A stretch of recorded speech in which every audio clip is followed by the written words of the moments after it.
My girlfriend said, "You're too emotionally cold." I said, "You'll miss the warmth someday."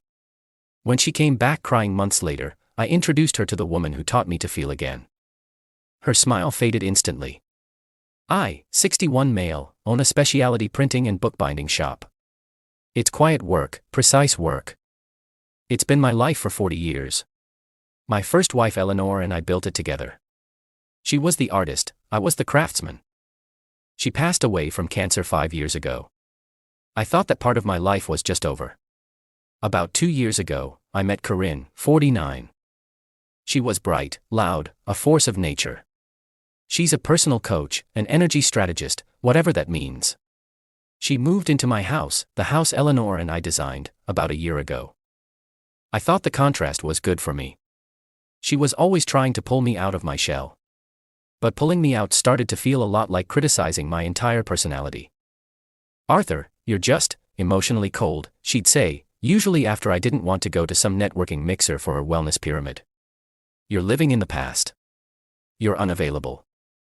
The past she met was Eleanor. The flashpoint was always the painting. Eleanor was a talented watercolorist. In our living room, over the fireplace, hangs a small, quiet landscape she painted of the woods behind our first home. It's maybe 12 by 18 inches. It's not a masterpiece, but it's her. It's calm. Corinne hated it. "It's just so gray, Arthur," she'd complain. "It's morbid. It holds stagnant energy. We should put up something vibrant, something passionate." She'd found a giant 5-foot canvas of what looked like an orange and red paint explosion, done by a vibrational artist she followed. It cost more than my first car. Last Tuesday, we had the final conversation. "I just don't think you're capable of real passion, Arthur," she said, after I declined again to redecorate the living room. "You're stuck. You're cold. It's like living with a ghost. I need more. I need fire." I looked at her. I looked at the painting. And I just felt tired. The pressure to be someone I'm not, to perform passion for her, it was exhausting. "This isn't coldness, Corinne," I said, my voice quiet. "This is just me. This is my home. I'm sorry it's not enough for you, but you'll miss the warmth someday. This is the warmth. You just don't know how to look for it." She scoffed. "Warmth. This is a museum, Arthur. I'm done." She packed her bags that night. It was fast, mostly clothes, her laptop, and an entire carry-on bag full of healing crystals. She was out the door in 2 hours. "Don't bother calling," she said at the door, pulling her rolling suitcase. "I'm going to find someone who's actually alive." She left. I stood in the quiet house. I felt a deep, sharp pang of something. Failure. Sadness. Yeah. But underneath it all, there was a different, stronger feeling. Relief. The constant, buzzing need to perform was gone. I felt guilty for feeling it, but the relief was overwhelming. I'm a practical man. I work with tangible things. My response wasn't passionate. It was methodical. That night, I changed the code on the security gate, changed the code on the garage door, changed the code on the house alarm, sent a polite, cold email to my attorney informing him that my cohabitation agreement with Miss Corinne was terminated as she had vacated the premises of her own volition. Called my assistant, Nancy, who has run my shop's front office and my life for 30 years. "Nancy, Corinne has moved out. We'll need to remove her from the company's private health plan extension. Please handle the paperwork." Then I made myself a cup of tea, sat in my armchair and looked at Eleanor's painting. The house was quiet. It was finally, peacefully warm. Update 1. It's been about a month. The silence has been productive. I've been sorting through old projects and it's led me to a new one. The local historical society has a collection of 19th century ledgers they need restored and rebound. It's delicate, massive work. I don't do framing, so I took the covers, which had some damaged artwork, to a specialist shop I've worked with before. It's run by a woman named Camila, 58. She's a master framer. Her husband, I knew, had passed away a few years before Eleanor. We'd always had a respectful, professional relationship. We started talking over the ledgers. And it was easy. The paper is brittle, but the pigment is good, she said, looking at a faded floral design. It's like people, it just needs a little support. Not a whole new identity. I looked at her. That's a good way of putting it. We had coffee. We talked about pigment and paper and adhesives. Then we talked about grief. About how it's not a process you get through, but a new room you learn to live in. It was the first real conversation I'd had about it in 5 years. It wasn't fire. It was water. Clear and deep. The entitlement, meanwhile, had started to bubble up from Corinne's side. After 2 weeks of silence, the checking-in text started. Hey, just seeing if you're okay. You're probably really lonely. I'm worried about you. Hope you're remembering to eat.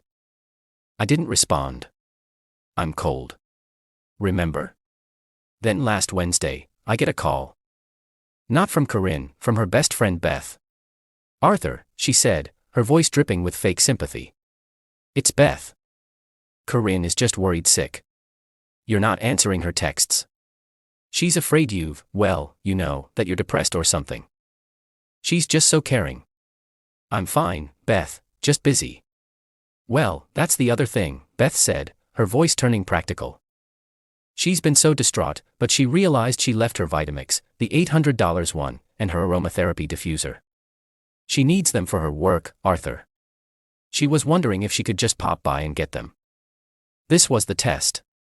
The pop by. I'm not home, I lied. And my assistant Nancy is at the shop. Corinne knows the process. She can email Nancy a list of any remaining items. Nancy will box them up, and Corinne can retrieve them from the shop's front desk. I don't want her coming to the house. Beth was audibly offended. The shop. Like some package pickup, Arthur. That's so impersonal. She just wants to see you, to make sure you're okay. You said she wanted the juicer, I replied, my voice flat. The juicer will be at the shop. That's the offer. Is there anything else? This right here, Beth said, her voice rising. This is why she left. This coldness. You're being deliberately cruel. I'm being efficient, Beth, I said. She wanted to leave. She left. Now she wants her juicer. She can get her juicer. It's very simple. Have a good day. I hung up. My hand was shaking. Just a little. Not from sadness. From anger. The absolute galling nerve. To call me cold for not wanting to be manipulated by an $800 juicer. I went to dinner with Camila that night. We went to a quiet Italian place. I told her the story. She took a sip of her wine and smiled. A real, crinkly-eyed smile. An $800 juicer. Sounds like it makes very expensive, high-maintenance juice. I laughed. A real, out-loud laugh. It felt rusty. You know, she said, my husband Frank used to say that the people who demand fireworks all the time are usually the ones who are terrified of the dark. They don't know how to just sit in the quiet. I looked at this woman with her kind eyes and her capable, ink-stained hands, and I felt warm. Update 2. It's been 2.5 months. The juicer and the diffuser were picked up by Beth from my shop. Nancy handled it. She told me Beth looked sour. Good. My friendship with Camila has been nice. We've been working on the historical ledgers. We've been having dinners. We went to a museum exhibit on printmaking. It's slow. It's respectful. It feels right. Then, the locket incident. Last Friday, 7 p.m. My intercom buzzes. I pick it up. Arthur. Arthur, it's me. Please. Open the gate. It was Corinne. Her voice was thin, panicky. I stood in my kitchen, holding the receiver. Corinne, you can't be here. You know that. We have nothing to discuss. No, please, she said, and now I could hear she was crying. I left something. Something incredibly important. I can't believe I forgot it. I've been a wreck. I sighed. What is it, Corinne? It's my grandmother's locket. The silver one. I think it fell off in the guest room. Arthur, please. It's all I have left of her. I have to find it. My blood ran, well, cold. This was a classic manipulation. A locket I'd never seen, never heard of. An excuse to get inside. To see me. To restart the drama. I've had the house cleaned top to bottom since you left, Corinne. There was no locket. You don't know what it looks like, she wailed. Your cleaner would have just thrown it out. Please, Arthur, I'm begging you. You're so heartless. Are you really going to keep me from my dead grandmother's locket? The neighbors have intercoms. They could hear this. She was performing. I will have my assistant, Nancy, do one more thorough search of the guest room tomorrow, I said, my voice like stone. If she finds anything resembling a locket, I will have it mailed to your friend Beth's address. No, I need to look for it myself. You wouldn't know where to look. You don't understand. This was the play. Get her foot in the door. The distraught woman routine. No, Corinne, I said final. You are not coming into this house ever again. Nancy will look. That is all. The shift was instant. The crying stopped. Her voice turned to acid. You bastard. You cold, selfish bastard. You probably stole it or threw it away just to hurt me. You just want to be alone. Alone with your dead wife and your morbid house. She was screaming it into the call box. Screaming it at my neighbors. I just pressed the disconnect button. I stood in the silence. My heart was pounding. Not with passion. With a pure, clarifying rage. To use Eleanor, to use grief, as a weapon. I called Nancy at home. I hated to, but I had to. Nancy, I am so sorry to bother you. Corinne was just at my gate, hysterical, claiming she left a locket. I know it's a lie. But could you possibly stop by tomorrow and do a final sweep of the guest room she used? Just to be sure. Nancy, thank God for Nancy, just said, of course, Arthur. 10 a.m., she called me the next day at 10:15. Arthur, she said. Her voice was strange. No locket, I assume. No locket, Nancy confirmed. But Arthur, I went to check behind that awful orange painting she hung in the guest room. Just in case it, fell behind it. And it's not the only thing that's gone. Arthur, where is Eleanor's small landscape, the one that's supposed to be by the window in the study? I froze. I hadn't been in the study in a week. I walked down the hall while still on the phone. I stood in the doorway. The wall by the window was empty. Just a small blank space. A single picture hook. It's gone, I whispered. That's what I thought, Nancy said, her voice grim. Because that awful orange painting in the guest room. I recognized the frame. She painted over it, Arthur. She took Eleanor's painting, and she painted her own orange garbage right over the top of it. I hung up the phone. I didn't yell. I didn't throw anything. The coldness Corinne had always accused me of, it settled over me. But it wasn't a lack of feeling, it was a focusing of it. It was a razor's edge. She hadn't just insulted my wife's memory. She hadn't just called it morbid. She had destroyed it. For passion. I picked up my phone. I didn't call her. I didn't call Beth. I called my lawyer. David, I said. I need to file a police report for destruction of property and theft. I have a valuation for the piece. It's valued at $15,000. Then I called the police. Final update. It's been about 5 months since the breakup. 4 months since the locket incident. This isn't a movie. This is real life. The police don't launch a SWAT team for a destroyed painting, even a valued one. But they do take reports, and a report for theft and vandalism is a serious permanent thing. A detective paid Corinne a visit. He found her not at Beth's, who, it turns out, kicked her out after the screaming at the intercom incident, but at a temporary rental, subletting a room from a 25-year-old guy she'd met at one of her vibrational workshops. According to my lawyer, who got the report, Corinne's story was something. First, she claimed the locket was still in the house. A lie. Then she claimed she didn't know what painting the detective was talking about. A lie. Finally, when he pressed her on the orange abstract, she went with the "it was a gift" wrote. I was improving it for him, she'd claimed. It was so dull. I was adding passion. It was a surprise. The detective, who was probably a 50-year-old guy with a mortgage and zero patience for vibrational art, was not impressed. "Ma'am, you painted over another artist's work, which you took from his home without permission. That's theft and that's vandalism." The surprise didn't hold up, especially when my lawyer sent over the string of "I'm worried about you" texts, followed by the locket performance. It painted a picture of a very unstable, manipulative person.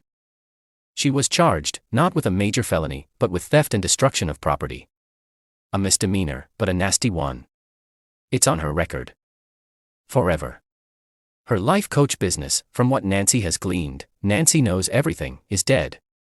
The wellness community is small and gossipy. A charge for stealing and destroying your grieving older boyfriend's dead wife's painting, that is not a good look. It's not high vibration.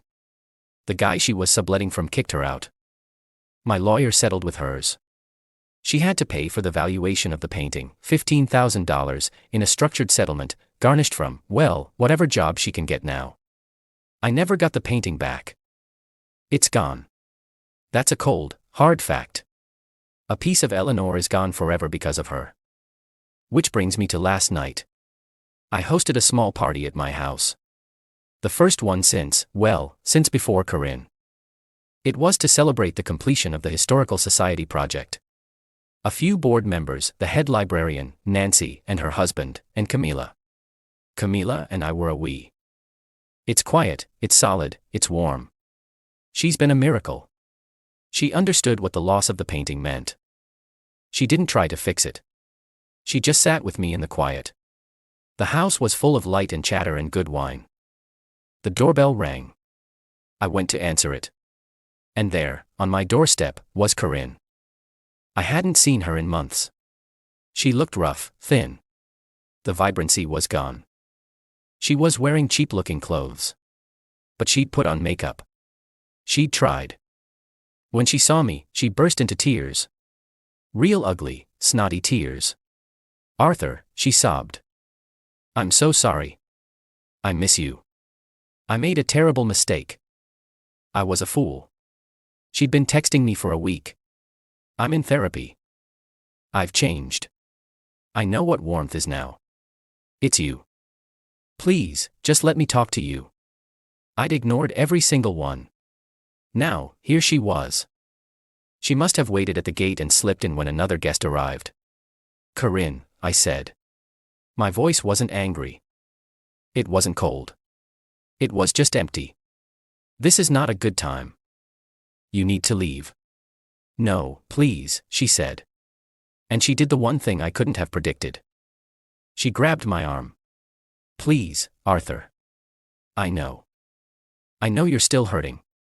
I know you're still cold. But I can make it right. I can warm you up again. I know I can. I've changed." Her performance was desperate and loud. Just then, Camilla walked up from behind me. She'd seen the tension from the foyer. She didn't say anything. She just slipped her hand into my free one. A simple anchoring gesture. "Arthur, darling," she said, her voice calm and warm. "Is everything all right? Mrs. Henderson is asking you about the binding on the Dickens." Corinne's head snapped up. Her eyes darted from Camilla's face down to our joined hands and then back to my face. Her mouth, which had been open in a sob, just froze. Her smile, her desperate crying, pleading, just fade. It died. It died instantly. "Oh," Corinne whispered. Her voice was flat. All the performance, all the passion, just gone. I turned slightly, bringing Camilla forward, our hands still linked. "Corinne," I said. My voice perfectly level. "I don't believe you've been formally introduced. This is Camilla. She's the person who taught me how to feel again." And I looked at Camilla and I smiled. A real warm smile. A smile Corinne had tried to force out of me for 2 years and had never once earned. Corinne just stared. This wasn't the script. The script was that I was supposed to be the lonely, cold old widower, pining for her, finally broken and ready to be warmed up by her magnificent passion. She saw over my shoulder, the living room. It was filled with people laughing, talking, laughing. And then she saw the fireplace where Eleanor's painting used to be. There was a new one. It was one of Camilla's early pieces, a beautiful, vibrant oil painting of the coast, a gift. It was full of light, full of warmth. Corinne's face crumpled, but this time it wasn't a performance. It was real. It was the face of someone who finally understood what she had lost. Not the house, not the money. She had lost the warmth. I see, she stammered. I should go. Yes, I said. I didn't hate her. I didn't feel anything for her. You should. She turned and walked down the path, out the gate and into the cold she'd been so afraid of. Camilla squeezed my hand. You okay? I am, I said. And I meant it. I closed the door and went back to my party.